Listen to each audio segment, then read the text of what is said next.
जनाय दखरा एबसुआ student मटिभेशन programme हाबाफारि लादों।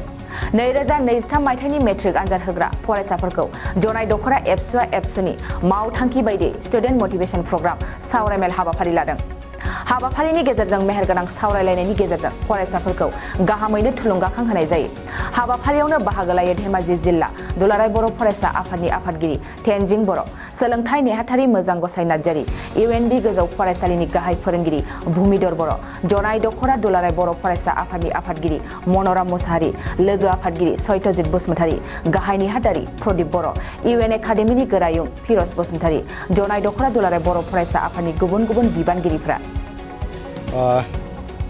दिनै जनाय दखरा दुलाराय बर' फरायसा आफाद बिथांमोना जाय क्लास 10 आव फरायबाय थानाय फरायसाफोर बिथांमोननि बिदाय लानाय हाबाफारि दिनै इउएनबि गोजौ फरायसालियाव दा बेवहायनो बेजोंनो लोब्बा लाखिनानै जनाय दखरा दुलाराय बर' फरायसा आफादा बेवहाय माने फरायसाफोरनि सांग्रांथि होनाय मोनसे हाबाफारि लादों।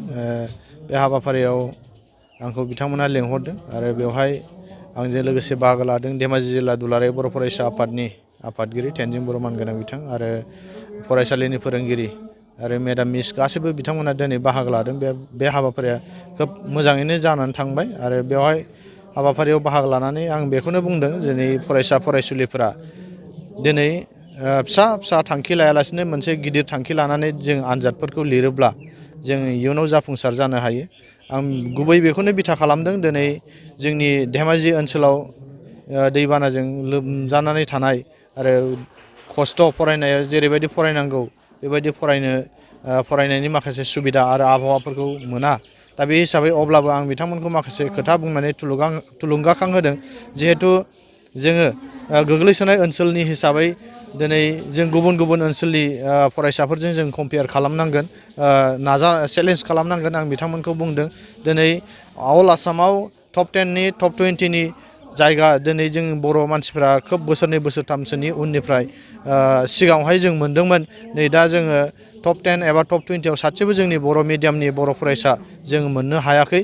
दा बेनिखायनो आं देग्लाय बिथांमोनखौ खावलायदों जिहेथु जोंनि आखायाव फरायसाफोरनि आखायाव एसे सम दंबावो हिसाबै दिनै जोङो टप 10 आव जायगा आवग्रिनो हाथारनांगोन आरो हानांगोन। दा बेनि माखासे प्लान पलिसि आं बिथांमोननो बुंदों मा रोखोमै जोङो टप 10 आव एबा टप 20 आव जोंहा अल आसामनि गेजेराव जायगा आवग्रिनो हायो। आं बिथांमोनजों बे खोथाखौ शेयार खालामदों आरो जोङो मेट्रिक पास जाखांनायनि उनाव जोंनि फरायसा फरायसुलि माखासे गोनो गोथो जायो बबे बिजोङाव फरायनो, साइन्सआव फरायनो ना आर्ट्सआव फरायनो। दा बे खोथाफोरखौ आं बिथांमोनजों सावरायदों आरो क्लियार खालामनानै आं बिथांमोननो होनाय जाहैदों।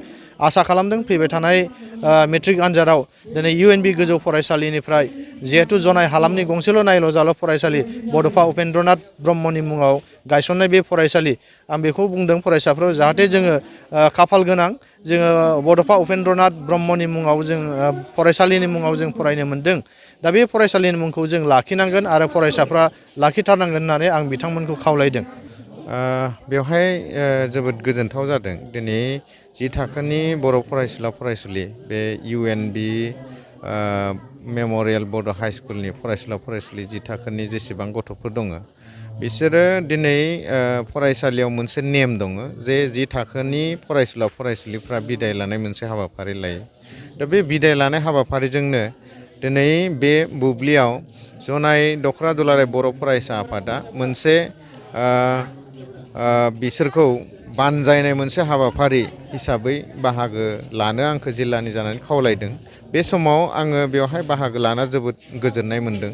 आंजों लोगोसे मिरुआवनो गोदोनिफ्राय मावबोबाय थानाय मिरु आफादनि बिबानगिरि सासे सुबुं फोनांजाब नेहाथारि बड'सा ब्रह्म बिथां, लोगोसे जुनाय जिल्ला बर' थुनलाइ आफादनि मानगोनां आफादगिरि, बे फरायसालिनिनो गाहाय फोरोंगिरि बिथांमोना खोब मोजाङै बाहागो लादों आरो फैबाय थानाय SSLC आनजाद होनो गोनां फरायसुला फरायसुलिफोरखौ मोजां बानबुंथाइजों बोसोन होनायजों दिनै बे हाबाफारिया मोजां जादों होननानै आङो मोनदांदों आरो फरायसुला फरायसुलिफ्रा फैबाय थानाय SSLC आनजादाव मोजां रिजाल्ट होगोन, मोजां फिथाइ दिन्थिगोन बेखौ मिजिंथिदों।